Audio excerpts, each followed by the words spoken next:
aware of what happened, but when you wrote, you couldn't refer. The sense of immediacy would be lost if that came through all the time. How did you deal with knowing what was going to happen, but dealing with people who didn't? It's a great question because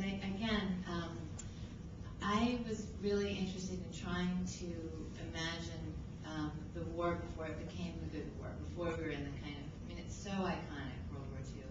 And, but in setting it before we entered it, it allowed me to ask questions about responsibility and knowledge and you know, what sort of news was coming over, because it seemed that we also were in a period of being slightly asleep to what was going on around us in the world. So I did the research, but wanted to set it at a time when the characters themselves wouldn't know what was going on in Europe. I mean, reporters knew, and the European press corps was more and more and more desperately trying to say this is going on. But in fact, the news reports at the time knew very little or reported very little.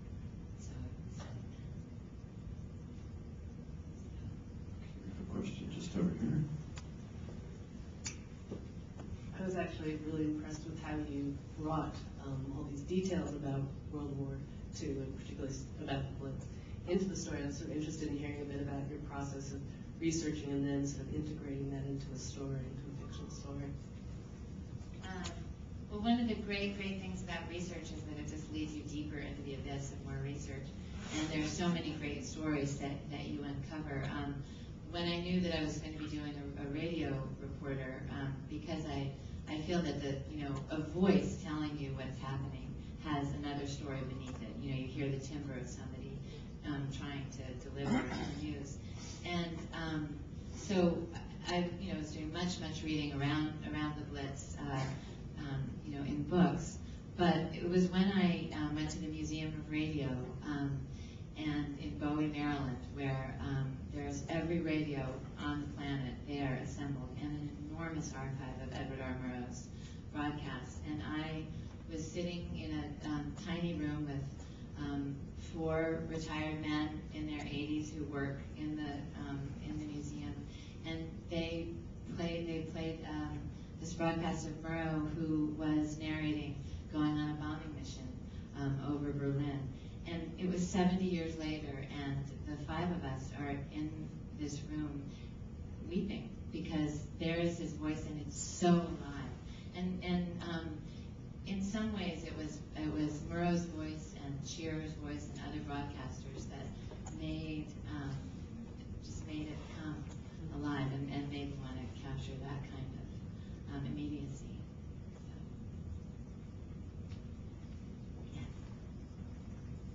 You mentioned that there were only 2 women who were on the radio at that time. Mm-hmm. Was Frankie Bard? Frankie Bard.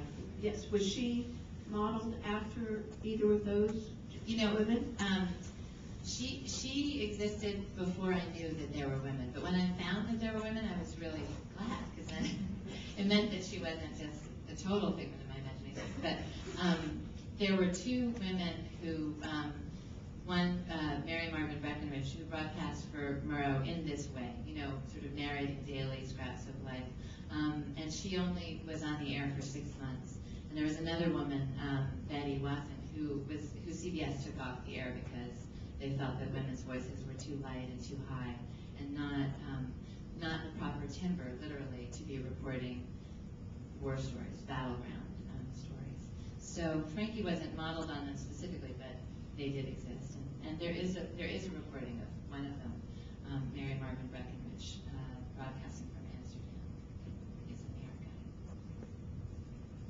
I think we have time for just a couple more questions. Oh, there's one over here. What caused World War II? Okay.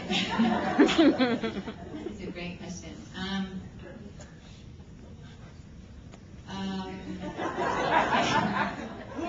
The simplest answer, because there were 2, it began in Europe with Hitler deciding that he wanted to have a larger Germany. And so he marched into other countries, Czechoslovakia and France, and he brought Europe into a war.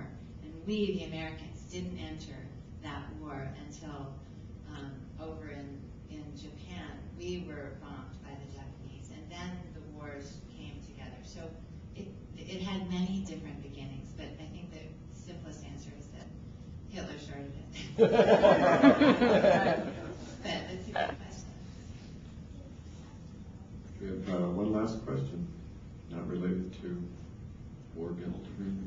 Here we are. I'm struck by your image of America as a woman who is proud of her innocence. And You mean Iris? yes, and of course, a woman's innocence can only be violated once. But it seems with your image of America in 1940 and then likening it to America in 2001, we have a country whose innocence can be violated over and over again. And I was wondering what you thought about that notion. Yeah, I mean, it's a great area of thinking. I mean, in some ways, the resonance is I was sort of trying to hit with this idea of a sleeping America, of an America that was, sort of willfully turning away from listening. And that, it seems, we do repeatedly as a country. Iris is, in some ways, one of the things that I love about her is that it's the innocence, but then also this really firm desire for order at all costs.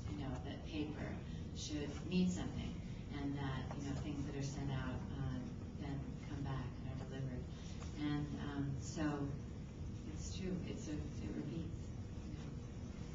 It's true. Sarah, thank you very much. Ladies and gentlemen.